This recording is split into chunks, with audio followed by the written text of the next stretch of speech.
since their season's been pushed back and we can't have any contact, this practice plan is going to look a little bit different than we've had in the past. But I want to show you inside the drill vault as well as show you the practice planner, which is inside the library under Coach's Tools, but I won't go into that.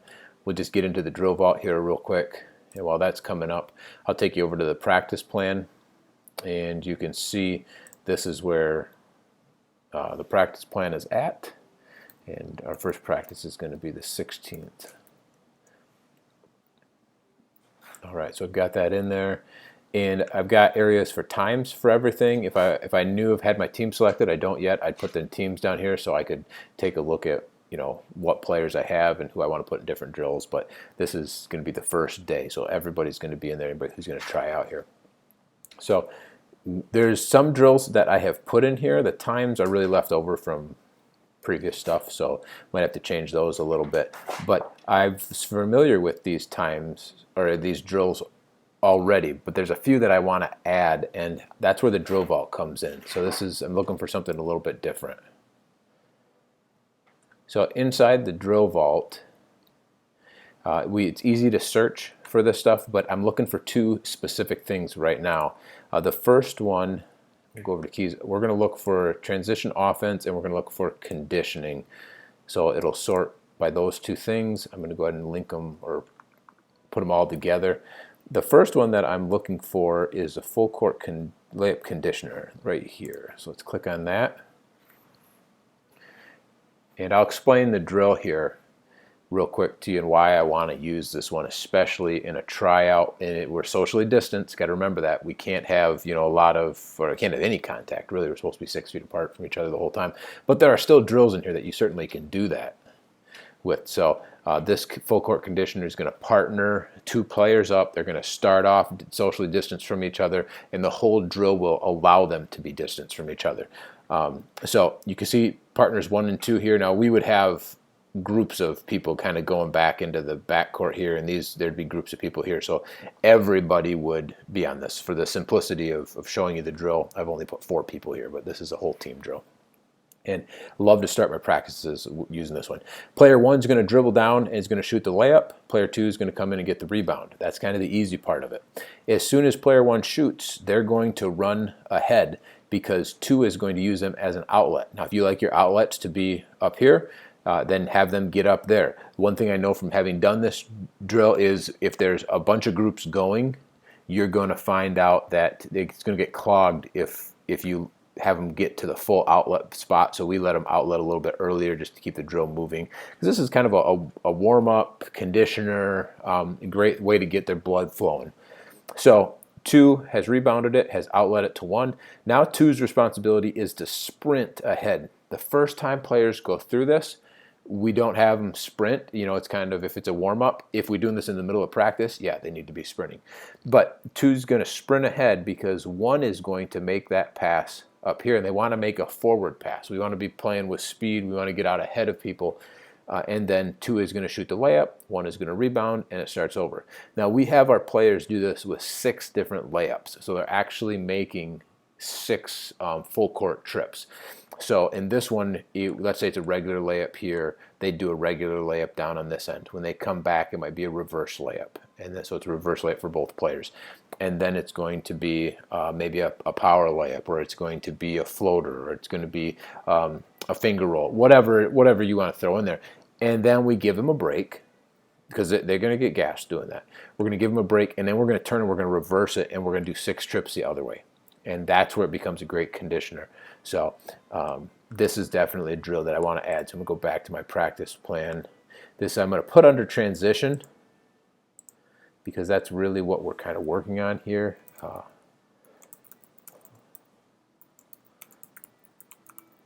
Conditioner, I'm just going to, since I've done this drill before, I don't need to print it out or download it, but you certainly could have.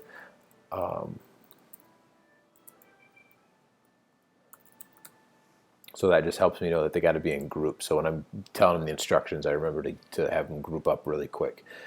Now over here, when we're talking about skill development, that was the other thing that I grabbed, and I said I wanted.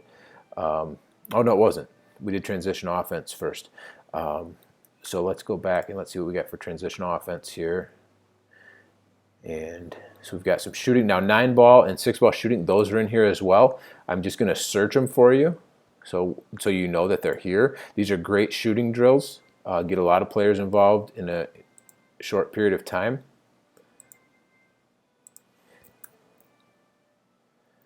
So we're going to go, there you go, full court 9-ball continuous shooting. We've got that drill in there. And then I put 6-ball shooting in as well. These are great full court conditioners. So we've got that one. And I'll open this one up real quick so you can see what it looks like. But these are a great way to get a lot of players shooting, get them running up and down the floor. It's better, in my opinion, than getting them on the line and having them run for a specific period of time, because they're actually got that ball in their hands and they're doing things, and you can kind of mix it up depending on what it is you want to do with them. But 6-ball shooting is going to be more passing. So we've got 3 groups. So we can see we've got 9 players here. You can add more if you got 12 on the team or 15. You just put more behind each line on the end lines.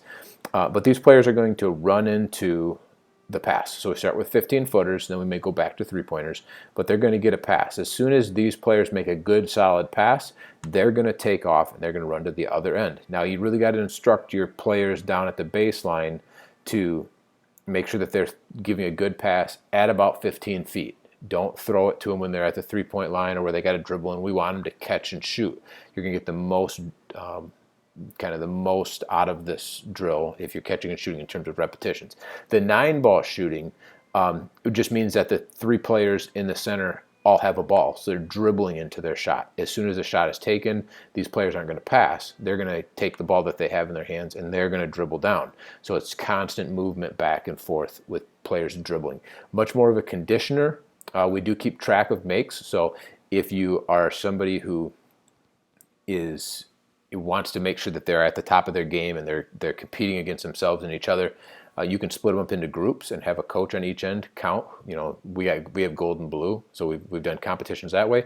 But we also have had kind of where we have to make a total as a group. So if you find in 2 minutes your players can make 30 15-footers, you know, then maybe you say you need to make 32 in 2 minutes. So we put the time up on the clock. But that's specific to your team and how many they can make and what their skill level is. But this is another great one. So that's why I have it in there. Get socially distanced. Players aren't having to be, you know, on top of each other, be contacting each other in any way to do that. So we have those drills. Bulldog shooting is in there as well. All of these are in the drill vault. But let's go up here. Let's go to skill real quick. I'll clear my filter. And I know that I want to go to my 6 key areas, and we're going to just touch on skill. We're going to now this is, I want to kind of, this decision making drills is where I want to go to, and I could sort just by decision making, but there's some here that I like already. So the drag dribble series, I believe, is a socially distanced one that we can use pretty easily. And with this being the first day, I don't know how many people are going to be coming in that, you know, haven't played before or haven't touched the ball in a few months because of COVID. We haven't been able to be in the gym, so I don't really have a good feel for where everybody's at with things. I just know they're probably out of shape and they probably haven't touched the ball a whole lot. So this one here specifically is the one that I was thinking of. This one. And these ones would work as well, not as socially distanced, but here we're gonna, the drag series is, we're gonna start with this player going in, he's trying to get a layup. This player is maybe after the first dribble or the second dribble, depending on how fast your players are, is gonna start after him and is going to try to get a back tip on it.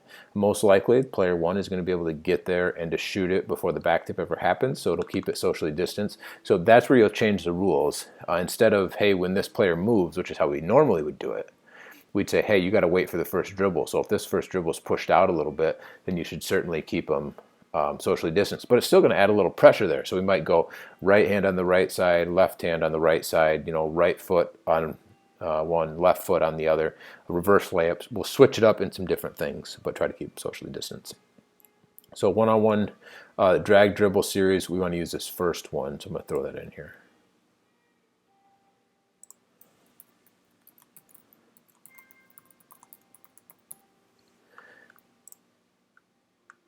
And we'll just give myself a reminder.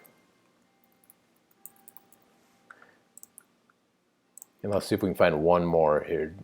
You can kind of see how this is, it's pretty easy to go through. And once you get used to these and you know what you want to do, then you'll be all set. Let's go decision making. Let's just see what's in with the decision making. So I've already got it based on skill. So we narrowed it down quite a bit. Let's go 3-cone decision making. This is one, not a conditioner per se, but a good drill to get your kids used to reacting to things. It's the very first part of kind of a decision-making series of drills.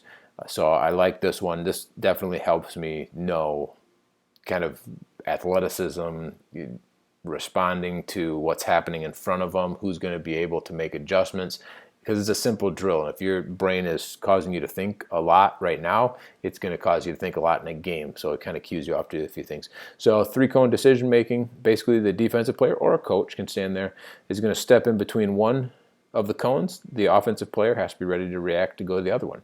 In the beginning, we tell the players which way that the defense is going to step, and then eventually we go and let the defense do this by themselves. So you can split players up into groups of 3 or 4, you know, have another offensive player here, a defensive player down there, and then so groups of 4 where they can just kind of rotate offense to defense, but they're keeping that social distance.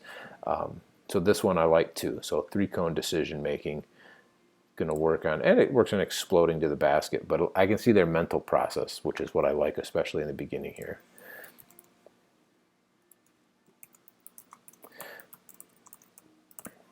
So as you can see,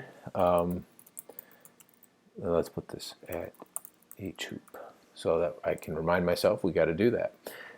There's a lot of other drills that I put in here because I already know what they are, but if you go inside the drill vault, you can sort and you can find things pretty quickly. There's over 225 drills in here.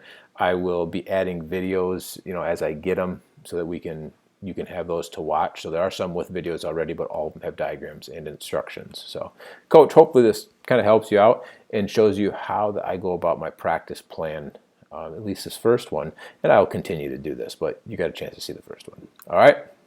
Thanks for checking it out, coach. If you want to access this, coachmattdennis.com, you can go sign up for the coaching lab and access this and all the other resources in there with membership. All right. See you.